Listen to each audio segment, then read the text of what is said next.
Nos encontramos en la prisión de Yeserías, hoy prisión de mujeres, y cuando yo pasé por aquí en numerosas ocasiones, Hospital Central Penitenciario.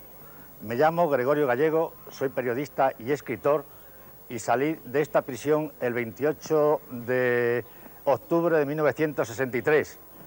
En total había pasado 23 años en las prisiones franquistas. Prácticamente cuando salí era un hombre acabado y me consideraba absolutamente vencido. Sin embargo, al encontrarme en la puerta con mi novia, hoy mi mujer, que contra toda razón me había esperado en el largo cautiverio, y mis hermanas, sentí una fuerte reacción, el impulso de considerar que debíamos seguir luchando por la vida y por las libertades que nos habían sido arrebatadas.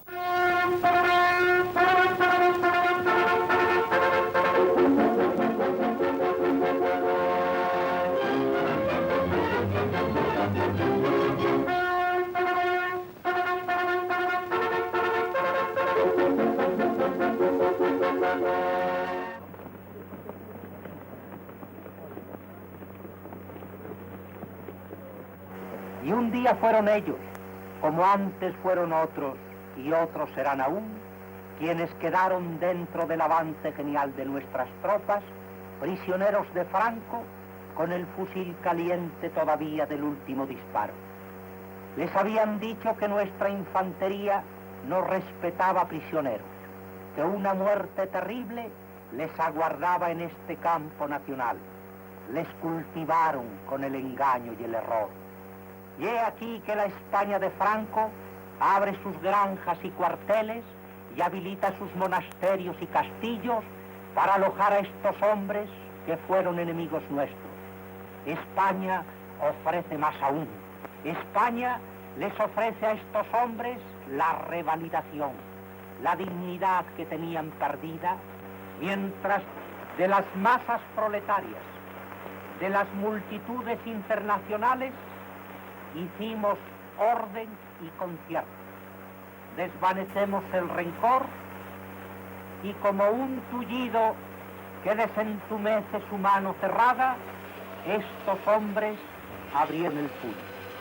Y la hermandad de la mano abierta y el brazo extendido los recibió con la generosidad que el imperio español de otro tiempo tuvo siempre con el vencido. Esta es nuestra justicia.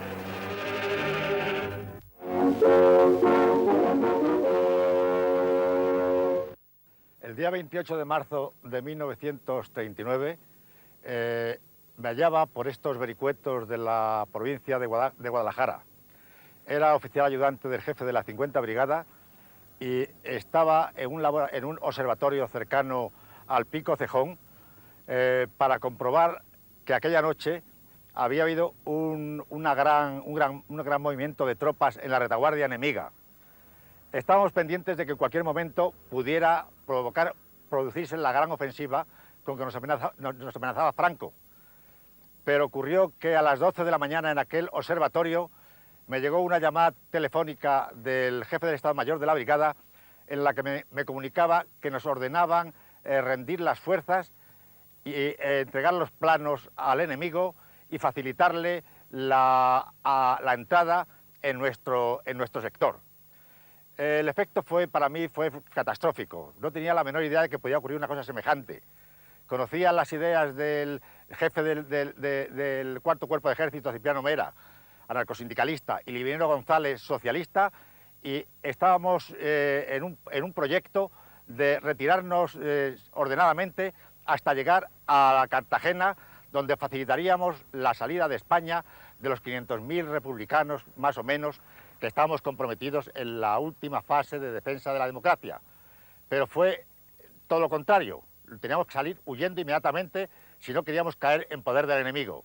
Y lo que yo hice fue inmediatamente salir corriendo para llegar al puerto de Alicante a ver si podía coger todavía un barco.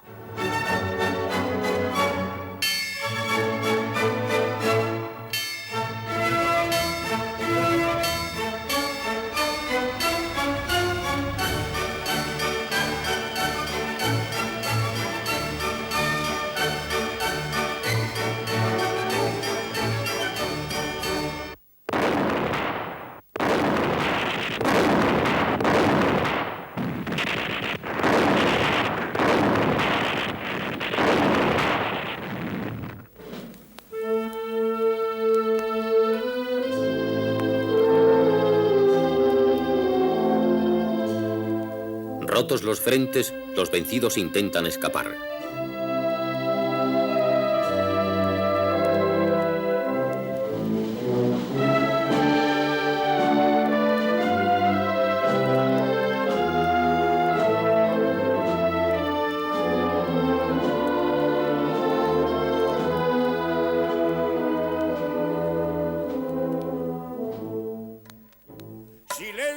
Pueblo. Quienes no logran huir son encerrados en cárceles improvisadas.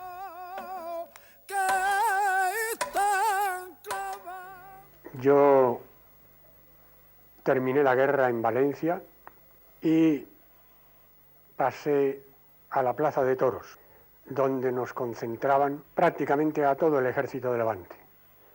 No sé, 30 o 40.000 habríamos allí. Estuvimos 2 o 3 días sin comer nada, después nos dieron un misérrimo bastimento de boca y nos fueron repartiendo por diversos campos de concentración. Y allí viví mi experiencia de condenado a muerte. Y empecé a vivir la larga experiencia de unos 6 años en las cárceles franquistas. Me detuvieron en el puerto de Alicante y en el puerto de Alicante pues fuimos al campo de los almendros y allí dividieron a los hombres y a las mujeres y nos llevaron nosotras a ejercicios espirituales. Éramos unas 5.000 mujeres y de 5.000 mujeres pues seguramente sí que habría 2.000 niños. Aquello fue pues muy malo porque era un campo alambrado donde dormíamos, todo el día estábamos en el campo y luego dormíamos en un sitio que era la casa pero estaba batido por los aires porque no había ventanas.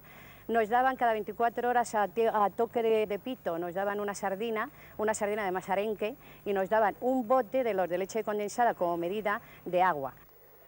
Unas cárceles, dicho sea de paso, variadísimas, porque se utilizaban 1000 tipos de edificio, desde lo que eran realmente presidios antes de nuestra guerra a otros muchos que no habían sido nada de eso. Pero en todos ellos estaba aquella, digamos, pintoresca consigna del entonces director general de prisiones, don Máximo Cuervo, que se había sacado del Magín un curioso eslogan que decía: en nuestros establecimientos penitenciarios debe presidir la disciplina de un cuartel, la seriedad de un banco, la caridad de un convento. También había una situación tremenda para las presas de ventas que eran los interrogatorios, que una vez que estabas en ventas te podía sacar otra vez la policía para interrogar, con lo cual pues siempre tenías miedo a la tortura, tenías miedo pues a todo lo que suponía aquellos primeros interrogatorios de los primeros meses de terminar la guerra. En Ocaña éramos 5.000 hombres, 500 mujeres y unos 70 u 80 niños. Una de las torturas que allí se nos infligían, aparte del hambre, que era terrible, hasta el punto de que muchas veces estábamos formados en el patio y de pronto veíamos una marejada. ¿Qué pasa? ¿Qué ocurre? Y era que alguien se había caído muerto de hambre. Están celebrando el juicio del juez de toda la tierra. Tendrá condena y suplicio sin que nadie la defienda. Señor de los perseguidos, amparo de mi ofensa.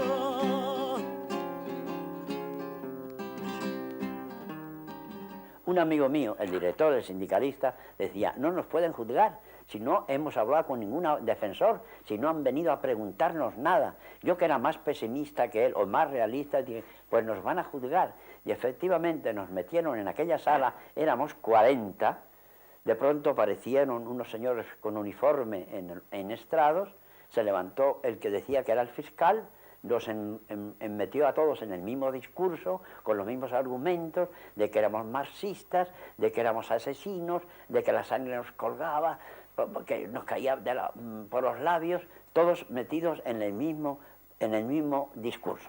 Al final de él nos dijo el presidente: según vayan nombrando el fiscal, póngase en pie. Entonces el fiscal empezó a leer las condenas. Fulanito de tal, pena de muerte. Bueno, se levantaba uno, presente, pena de muerte, pena de muerte, pena de muerte. El azar hizo que me indultaran o me conmutaran por la pena inmediata inferior al cabo de unos meses. Esto también era muy de lotería, muy azaroso.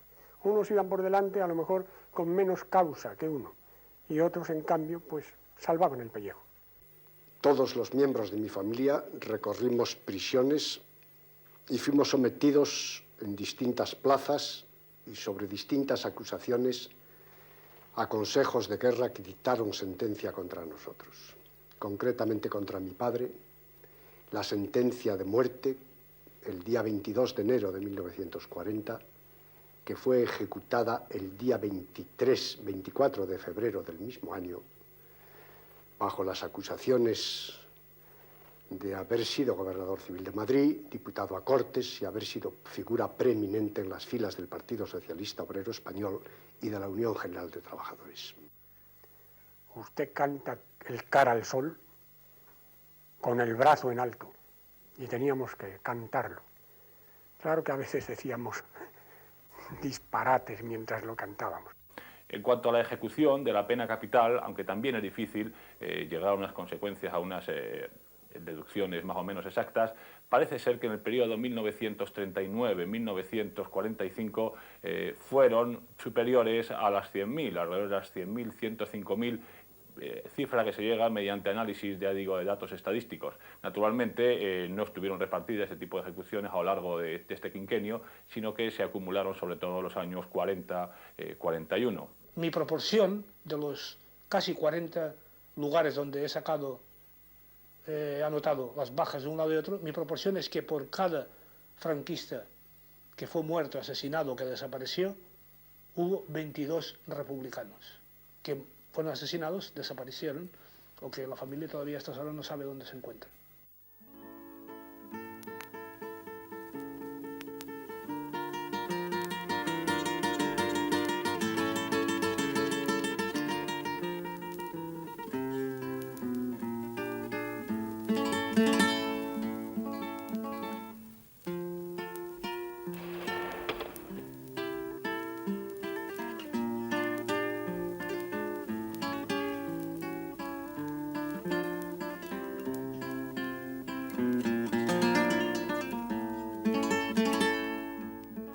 No eran presos políticos, porque todos los que estaban allí, o la inmensa mayoría de los detenidos y presos, eran autores de delitos comunes durante la Guerra Civil. Había muchas categorías de vencidos.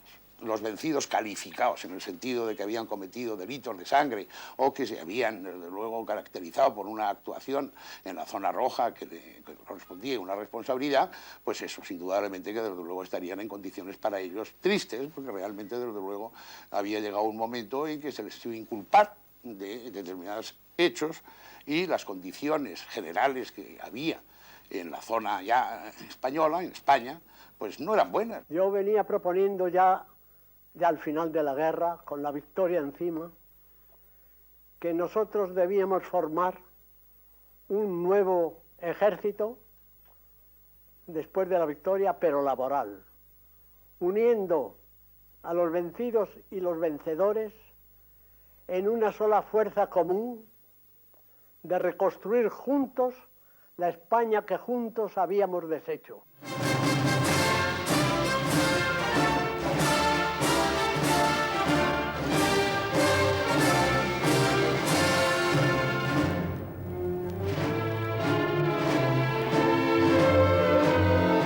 Hay que tener en cuenta que el fin de la guerra civil no supuso en forma alguna la vuelta a la normalidad penal, por llamarla así. En primer lugar, en ningún momento se derogó el bando declarando el estado de guerra de 28 de julio de 1936. Pero aparte de eso se dictaron una serie de medidas penales de extraordinaria severidad.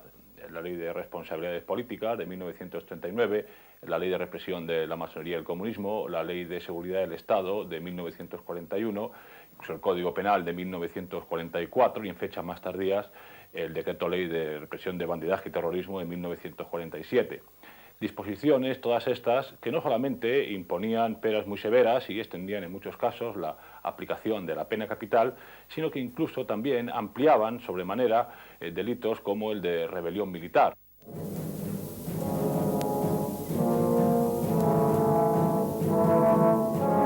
¿Es que no tiene trascendencia para vuestra Alteza la obra de liquidación del problema de la justicia, que da comienzo con más de 400.000 procesados para acabar a fuerza de generosidad pero sin claudicación ni mengua de la ejemplaridad, reducido a menos de 70.000 presos?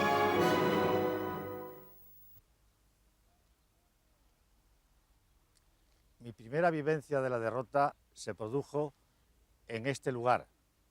Veníamos del frente de Guadalajara, donde acabamos de rendir las fuerzas del ejército republicano, y al llegar aquí nos encontramos con los legionarios italianos que habían ocupado la estación, la carretera y todos los lugares cercanos para impedir la llegada a los puertos de Valencia y Alicante. Aquí había un tren especial que venía de Madrid con los altos funcionarios de la administración, y los legionarios italianos los estaban prácticamente saqueando a las mujeres y a los niños, quitándoles los equipajes, las joyas, las alhajas, y arrojándolos a la carretera. En esto un capitán de asalto, que también venía en el mismo tren, se dirigió a un italiano, habló con él y sacó la pistola y se disparó un tiro en la sien. A partir de ese momento todo fue de lo más dramático y confuso que se pueda imaginar. Pues tuvimos que abandonar los coches, el coche que traíamos, y lanzarnos a la carretera, huyendo de los controles que ya estaban también tomados por los falangistas del pueblo.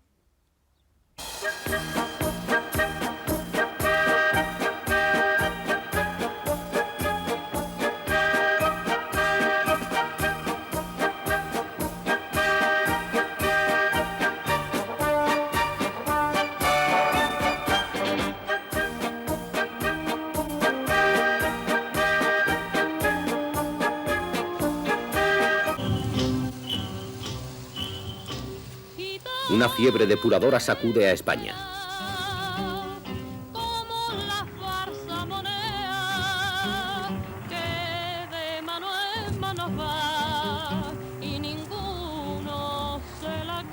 Los inquilinos más antiguos de cada casa han de comparecer en los juzgados.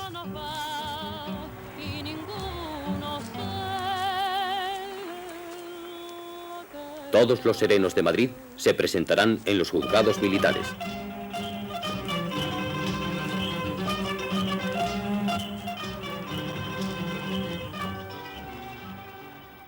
La delación creaba verdaderos delitos sin existir.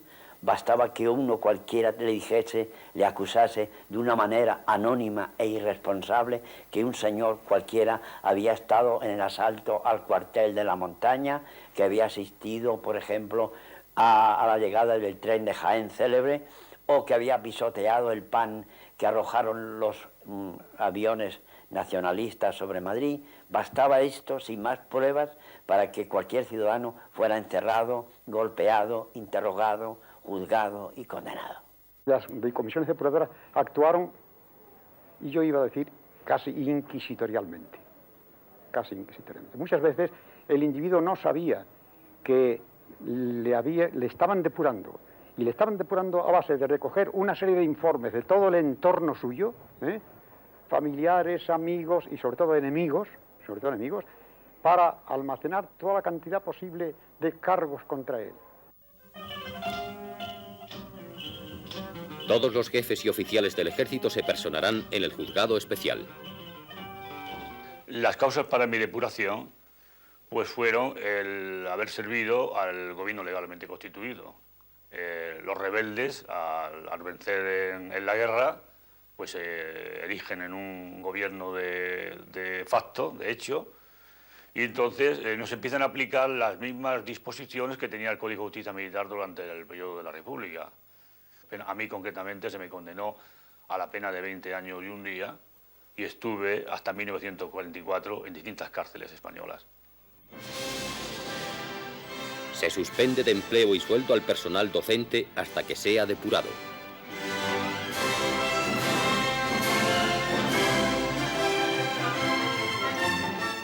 Yo fui juzgada entonces, condenada a 30 años y después de esa condena, ¿verdad?, como resultado firmé 8 años de inhabilitación profesional.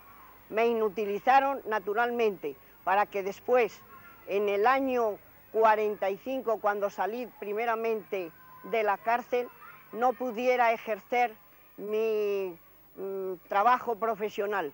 Mi intento de que me depurasen en el Colegio de Abogados de Madrid fue en el mes de noviembre de 1945, es decir, un año aproximadamente después de haber sido liberado del destacamento penal de Cuelgamuros en el Valle de los Caídos.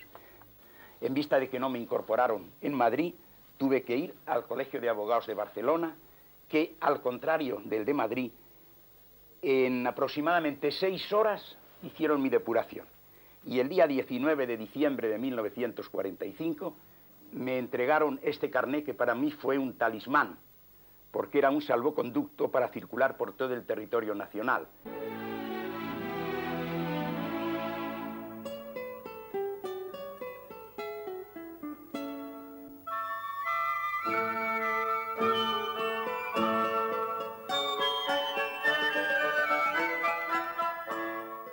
Yo fui detenido el día 20 de septiembre de 1936, a los 3 días de haber llegado las fuerzas llamadas nacionales a mi pueblo de Azpeitia, en Guipúzcoa, por las siguientes razones: por ser enemigo de la violencia como método de lucha política, por pertenecer al grupo del clero vasco que estaba empeñado en una justicia social cristiana, y en tercer lugar, porque éramos partidarios de una cultura vasca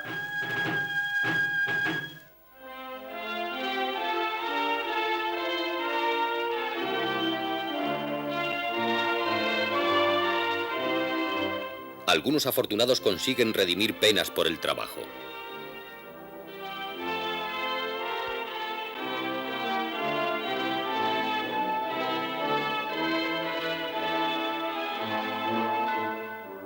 La redención de penas por el trabajo consistía en que por 2 días que se trabajaba se redimían 4. Por un día se redimían en ocasiones 3, según el tipo de trabajo. Y este sistema de la redención de penas por el trabajo y los indultos parciales que se iban dando todos los años servía para ir descongestionando las prisiones españolas, que estaban llenas de decenas de millares de vencidos.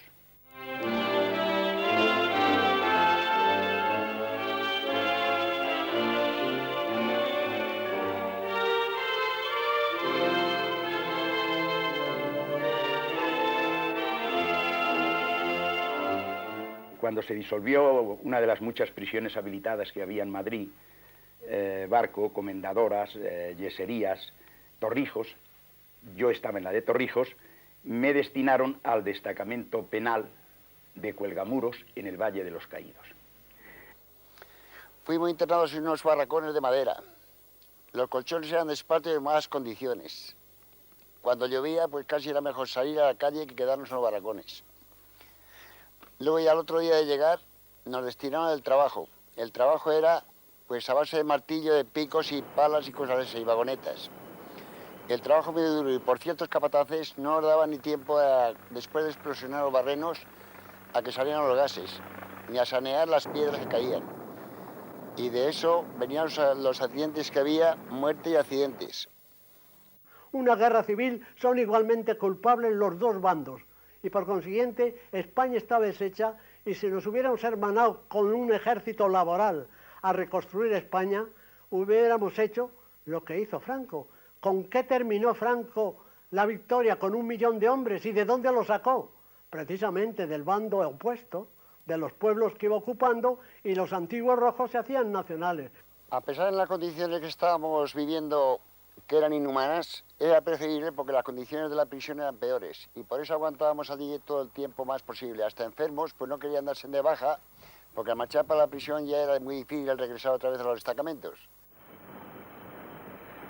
Allí aparecía de vez en cuando, y allí no había más que la voz de el caudillo.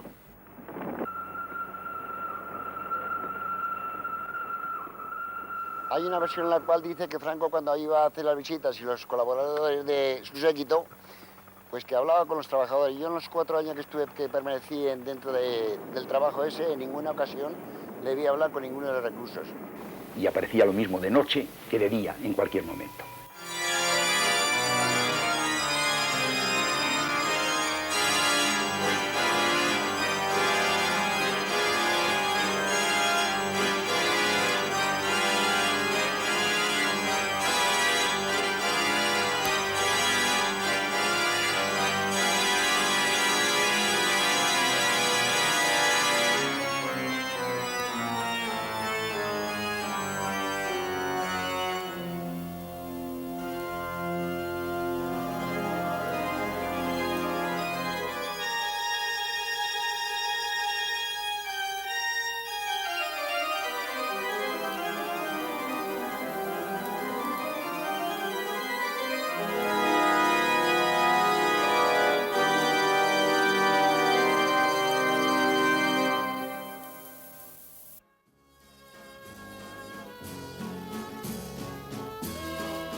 Al terminar la guerra civil, Madrid se convirtió en un inmenso campo de concentración. Todas las calles, las bocas del metro estaban vigiladas y yo fui detenido al segundo o el tercer día de encontrarme en mi ciudad. El primer campo al que me llevaron fue el de San Martín, el campo de fútbol del Real Madrid. De allí me seleccionaron para ir al campo de concentración de Alcalá de Henares, y en el campo de Alcalá de Henares me reuniría con todos los jefes oficiales y comisarios del Ejército del Centro.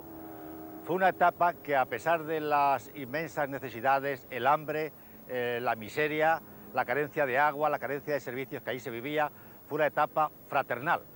Pero al frente del campo había un alférez de Falange, aparentemente muy amable, muy campechano, quería hacernos comulgar con la Revolución Nacional Sindicalista y todos los días nos endilgaba sus discursos. Sin embargo, al mismo tiempo, estaba haciendo una labor de depuración. A casi todos los días sacaba algunos oficiales y jefes de malagueños y los trasladaba a un pabellón. Nosotros ignorábamos lo que hacía con aquellos hombres, pensábamos que tal vez los iban a trasladar, pero un buen día nos enteramos que lo que estaba haciendo era fusilándolos. Y al hacer una saca de 40 o 50 compañeros, entonces nos plantamos e impedimos que lo hiciera. Rápidamente montaron las ametralladoras, nos reunieron todos los escoltas y soldados y nos encerraron en los pabellones. Aquella noche la pasamos cantando Los Hijos del Pueblo y la Internacional, para fortalecernos en lo que pensamos que al día siguiente sería una feroz represión.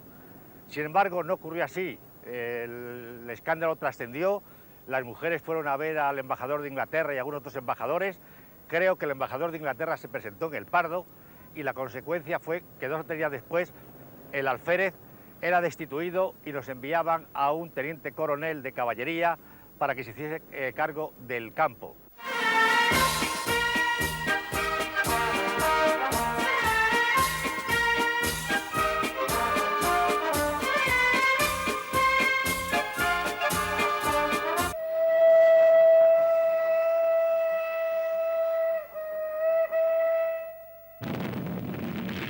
El primer exilio comienza casi con la propia guerra civil.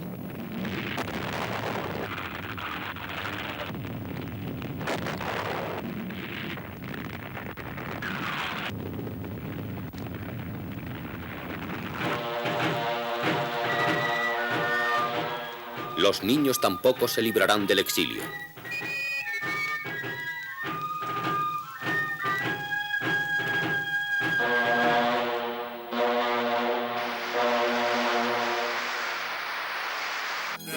De este lado, puro mexicano.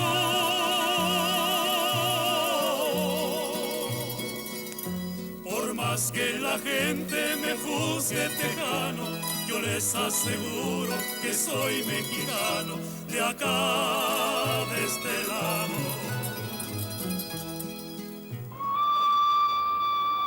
La Unión Soviética recibe asimismo a miles de niños españoles.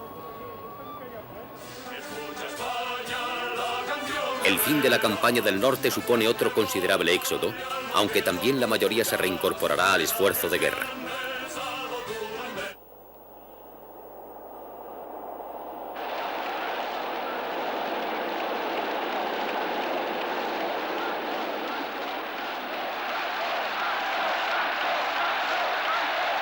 Pero es la caída de Cataluña la que provoca el primer gran exilio. Ya desfilaban por dentro de Barcelona las tropas cuando nosotros evacuábamos, éramos de los últimos, gente que salía de Barcelona. Entonces, claro, salimos por la carretera hacia Gerona. Y ya por allí, pues claro, hubo de todo, hubo unos bombardeos espantosos por el camino donde, claro, se iba dejando la gente que iba, pues iban arrastrando paquetes y cosas y veías toda la carretera sembrada de cadáveres porque no podían, porque ante el terror de los bombardeos y de todo esto la gente se aferraba a su vida y aquello era un sembrado de paquetes, de fardos, de mantas, de sábanas, de cosas. Entrábamos con 2 columnas de gendarmes esperándonos en la frontera y pasábamos por entre media. Con el que yo iba era un grupo de jóvenes, pero era una cosa muy impresionante ver a aquellos señores gritándonos como si fuéramos de una sensación de ganado. Ale, ale, ale, ale, aquel ale a mí me ha quedado tan marcado, ¿verdad? En fin, y empujándonos para que pasáramos a prisa. El paso de los republicanos a Francia fue un éxodo masivo. Eso quizá no se había visto nunca en la historia. Según las estadísticas, pues éramos un éxodo compuesto por unas 500.000 personas.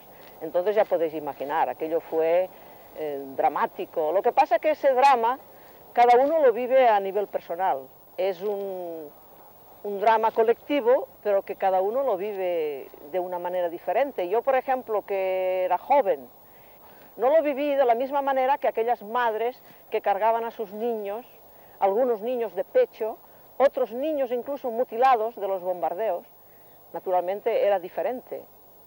Imaginaros que eso fue el mes de febrero de 1939, la parte pirenaica estaba nevada, la gente no iba preparada para marchar sobre la nieve, ni abrigada, ni bien calzada, pero lo único que queríamos, y eso hay que reconocerlo y hay que decirlo, lo único que queríamos era salvarnos. Cuando entramos el 9 de febrero nos encontramos con el ejército francés, los gendarmes, que nos miraban despectivamente, nos trataban muy mal. A los campos de concentración que se formaron allí, los moros, que eran los soldados moros del ejército francés, les quitaban los relojes, las sortijas, las carteras. Aquello fue un verdadero desastre. Las cifras de los exiliados es un tema muy debatido. Existe una polémica entre los historiadores, pero si tenemos en cuenta las opiniones de Salvador de Madariaga y de Manuel Tuñón de Lara, hay que situarlo entre los 450 y los 500.000 exiliados. Esto coincide con las cifras que nos da la delegación de México en Francia, que hizo una estadística con el Ministerio del Interior francés, y son un poco más del 500.000 de exiliados.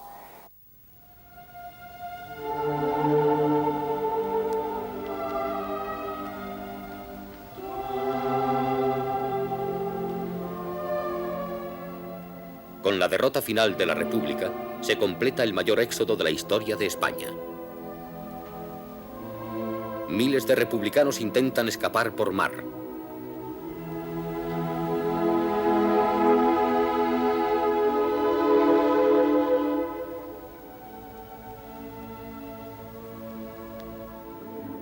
Nadie tiene la menor esperanza de que pueda salvar la cabeza. Cuando llega la mañana, pues unos y otros ponen en práctica la decisión que han tomado. Unos 600 se suicidan y el resto somos conducidos por los soldados hasta un campo de concentración que está en las proximidades de Alicante, que se llama el Campo de los Almendros. Franco, en las negociaciones que tuvimos, nos garantizó que podían salir de España toda aquella gente que se considerase responsabilizada y que no harían una oposición a la salida de nuestros barcos. Un barco inglés llamado Stanbrook. Uno de los trabajos postreros del buque fue el de evacuar a la población civil de Cartagena y de Almería. El barco este llegó a Orán. Llevaba una cantidad enorme de gente a bordo, de gente civil, y debo recalcar que se trataba de un barco carbonero que no reunía ninguna condición para transportar pasaje. Pero las autoridades francesas no permitieron el desembarco y entonces tuvo que quedarse anclado en el muelle, fuera de a una distancia del muelle, durante un tiempo larguísimo. La gente estaba obligada a efectuar sus necesidades fisiológicas asomando una cierta parte del cuerpo fuera de la borda. Esto duró largo tiempo durante la estancia esta en Orán y llegó a convertirse en una especie de espectáculo para la población más sencilla de Orán. Graciosa y bonita regaba las flores y nos alegraba cantando canciones, canciones de amores. México es quien más generosamente recibe a los españoles.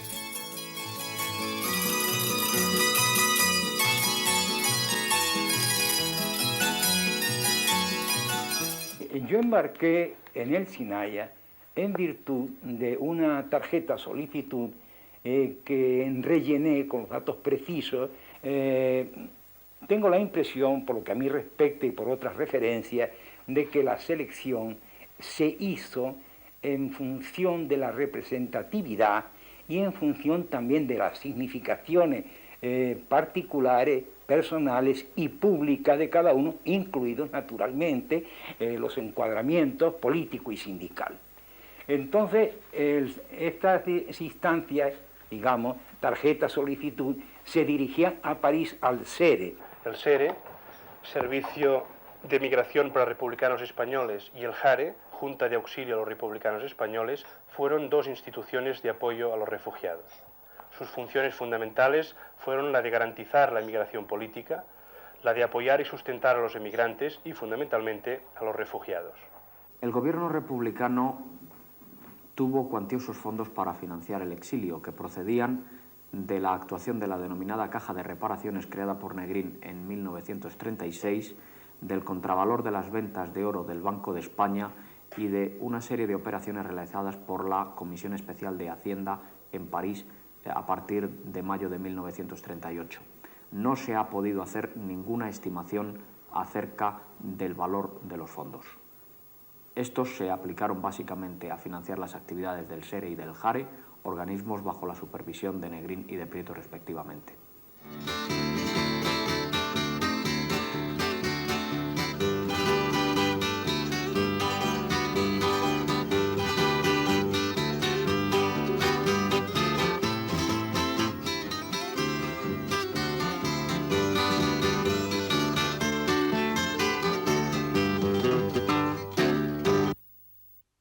Miranda era una colosal fábrica de batallón de trabajadores. A mí me correspondió ir al sector de Gainchur-Izqueta, entre Rentería e Irún. En aquella zona conocí la enorme solidaridad del pueblo vasco, pues las mujeres y las chicas de Rentería y de Irún venían con frecuencia a traernos comida, porque las condiciones eran pésimas y hizo su aparición las fiebres y las diarreas, que a mi juicio produjeron más víctimas innominadas que las que se producían por fusilamiento en las cárceles. El objetivo de las fortificaciones era levantar una barrera infranqueable contra las democracias decadentes y corrompidas. Nosotros, que habíamos tenido cierta animadversión contra Francia e Inglaterra por la política de no intervención, en aquellas circunstancias reaccionamos de manera distinta. Considerábamos que las democracias occidentales eran las únicas que podían preservarnos del régimen de esclavitud que estábamos viviendo.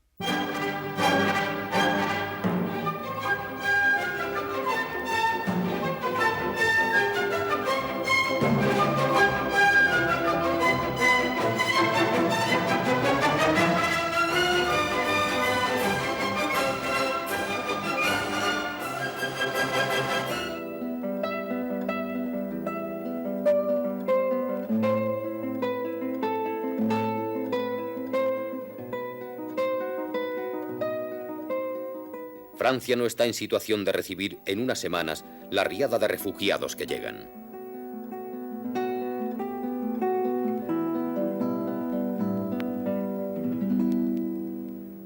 Acordaron separar a la gente, separarla, segregarla, por lo menos en unos campos, a reserva de las investigaciones que efectuarían posteriormente, uno por uno de los casos, para dejarles en libertad o para que Francia les absorbiera en su trabajo civil.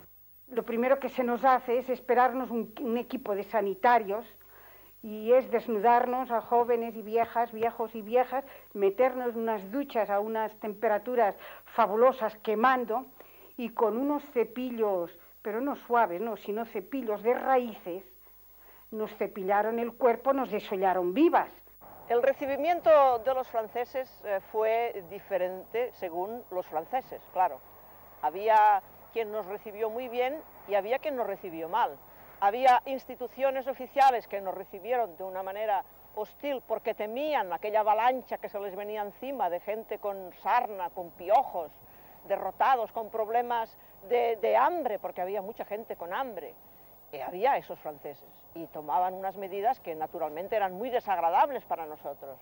Pero me parece que se ha exagerado y que se ha cometido una injusticia con los franceses, porque siempre que se habla de nuestro paso a Francia, se dice aquello de los senegaleses, de los gendarmes que nos decían allez reculez.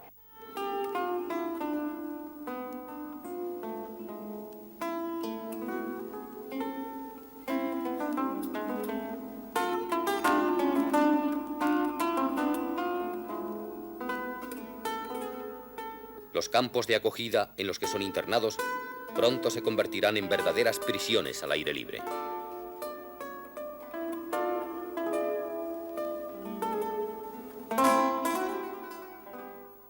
Pero es que había la población civil francesa, yo recuerdo al refugio donde yo estaba, en Magnac-Laval, que venían detrás de la reja donde estábamos encerradas y nos traían comida, nos traían ropa, nos traían chocolate.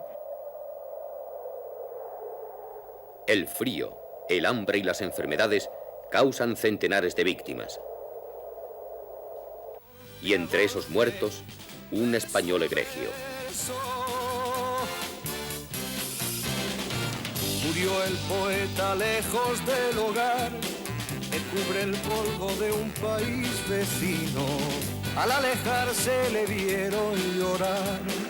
Caminante no hay camino, se hace camino al andar. Golpe a golpe, verso a verso.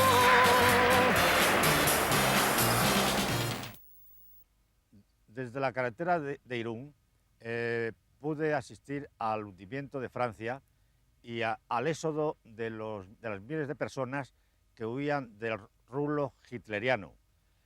Una de estas personas fue el rey Eduardo VIII de Inglaterra, que se paró un momento ante nosotros, nos obsequió con cajetillas de tabaco y nos dijo que Inglaterra no se había rendido y que no se rendiría, lo cual fue la única nota de esperanza en aquel enorme desaliento que nos produjo el hundimiento de la resistencia francesa.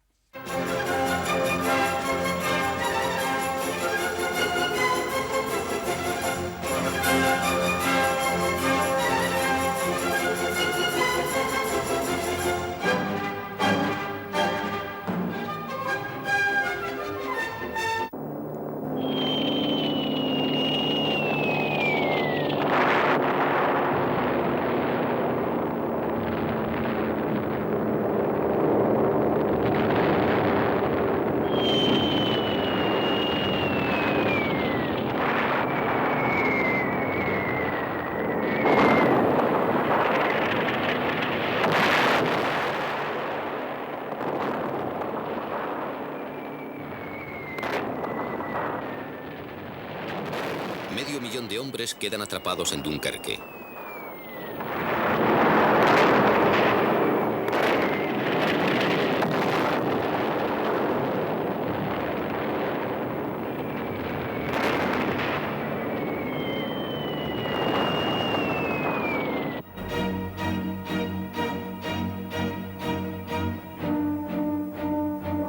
rendición de Francia, el mariscal Pétain se hace cargo del poder.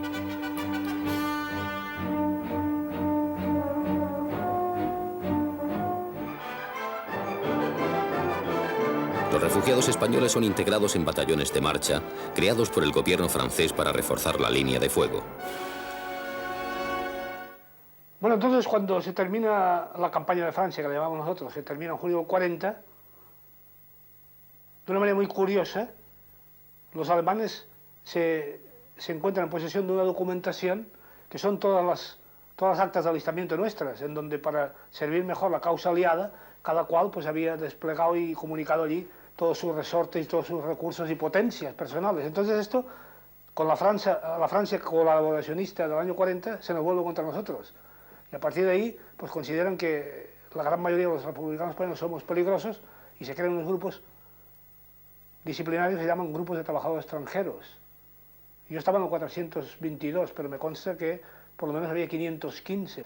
Entonces en esos grupos se nos incorpora y como la mayoría somos refugiados españoles, pues tenemos los servicios de transporte, son choferes nuestros, en oficinas toda la gente es nuestra, los intérpretes son gente española, es decir, que éramos un segundo poder dentro del poder francés y alemán de los grupos disciplinarios. A otros refugiados no les admite el ejército francés. Se les obliga a enrolarse en la legión extranjera. Cuando la guerra se terminó, Franco, como yo era de la quinta que no había hecho el servicio, pues nos llevó a Marruecos, a regulares 4. Y cuando los americanos desembarcaron en África, pues nos marchamos a Marruecos francés. En Marruecos francés llegamos allá y nos metieron en la cárcel. Como íbamos vestidos de soldados regulares, pues nos metieron en la cárcel. Y nos tiramos 15 días en la cárcel. Porque todavía, donde estábamos nosotros, pues era Pétain que mandaba. Y teníamos miedo que nos llevaran otra vez a España, porque si no nos fueran fusilados enseguida, seguro. Y de allí pues nos sacaron a las 3 de la mañana, nos llevaron a Casa Blanca, la policía. Y allí pues ya teníamos intérpretes, íbamos todos vestidos de soldados regulares. Allí teníamos intérpretes, y cuando terminamos, dice, pues ahora están ustedes libres. Qué alegría. Estamos libres, ahora vamos a trabajar en Casablanca y dejaremos ya de ser soldados. No. Ustedes se tienen que enganchar en las fuerzas francesas libres, no, en el Cofran de África o en la Legión extranjera. Digo, déjenme usted tranquilo, que terminamos la guerra de España. Déjanos quitar. No, vale. Y nos quitaron la ropa española y nos vistieron de soldado francés. Los españoles que se libran de ir a los campos de trabajo franceses o alemanes se integran en el naciente maquis. Bajo la ocupación alemana en Francia, los españoles tuvieron una participación muy intensa en la organización de las guerrillas. Los españoles estaban organizados con frecuencia con grupos de carboneros que camuflaban a grupos de guerrilleros. Y en muchos lugares, pues los resistentes franceses tenían una gran confianza en los españoles, que estuvieron incluso en vanguardia en la organización de las guerrillas, porque era gente firmemente antifascista, que no soportaba la ocupación alemana, y gente que además había hecho la guerra y tenía una cierta experiencia.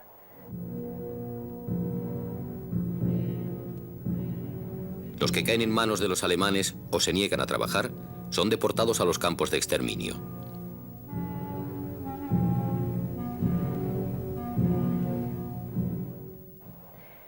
A mí en mayo del 44 me detuvo la Gestapo y de allí fui a parar a toda una serie de campos, de uno al otro, y con unos viajes tremendos, hasta parar al campo de Ravensbrück.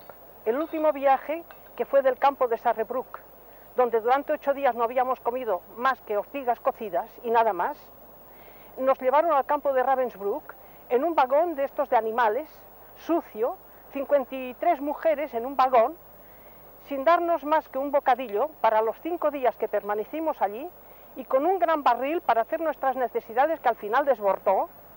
No nos dieron de beber y una compañera había conseguido robar una botellita y con esa botella la sacaba por un ventanillo que había pequeñito, cubierto de alambre de espino, y arañándose los brazos pedía en alemán que nos dieran agua. Al llegar allí, palos, perros, SS, de todo hubo allí. Latigazos, nos hicieron ir hasta el campo y al llegar allí no nos dieron ni de comer ni nos dejaron entrar siquiera en las barracas y nos tuvieron 12 horas en posición de firmes desde las 5 de la tarde hasta las 5 de la mañana, rodeadas de capos y allí a base de bofetadas y palos. Y nos tuvieron así. Y a las 5 de la mañana nos llevaron a las duchas y allí nos dejaron tal como vinimos al mundo.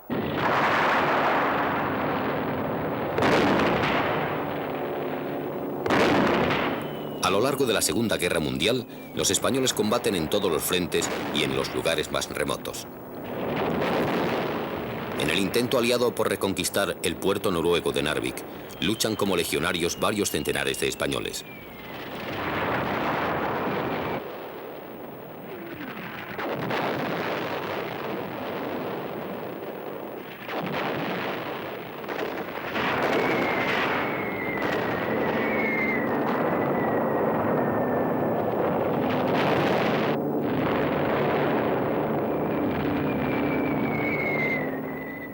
La aportación de los españoles en la defensa de la Unión Soviética en la Segunda Guerra Mundial, yo la considero de suma importancia. ¿Por qué?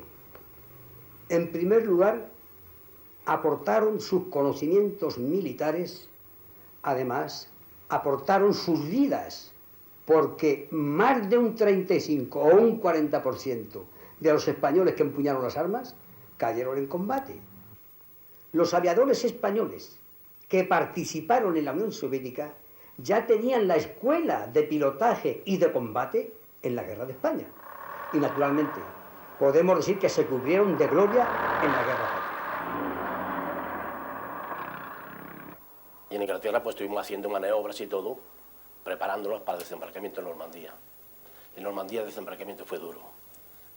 En España hice la guerra en Toledo y en Cabeza de Buey, en Extremadura, pero no era la guerra lo mismo. Porque nosotros nos enfrentamos en busca del enemigo. Quiere decir que nosotros teníamos que buscar al enemigo. Y yo era la sección de asalto. Yo tenía contacto con el enemigo primero, escondidos, y luego venían las fuerzas para batirnos, ¿no? Pero lo primero que llevábamos los golpes éramos nosotros. Y allí, pues fíjese, desembarco, pues cogimos, empezamos a avanzar por la Normandía, que era muy difícil en Normandía. Y muchos muertos. La división blindada Leclerc es la primera que entra en París. De sus 16.000 hombres, más de 1 millar son españoles. Los españoles llegan los primeros a la plaza del ayuntamiento.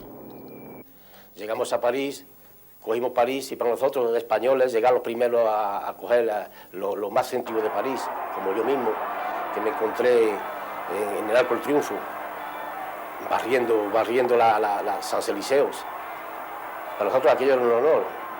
Muchas veces venían a hablar con nosotros los franceses, pero como no hablamos el francés, nos felicitaban, nos daban flores, nos daban abrazos y esas cosas, ¿no? Pero era un honor para nosotros los españoles latinos en Francia. Nos acogieron muy bien, nos dieron muchas flores y nos dieron muchas botellas de vino.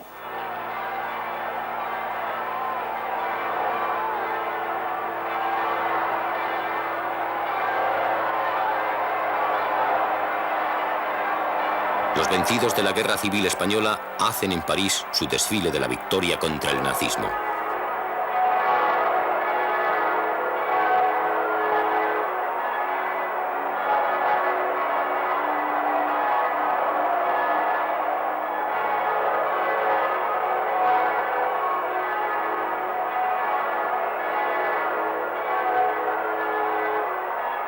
Lo que yo me pregunto y les pregunto a todos ustedes es si después de conocer la derrota vale la pena aprender en semejante escuela.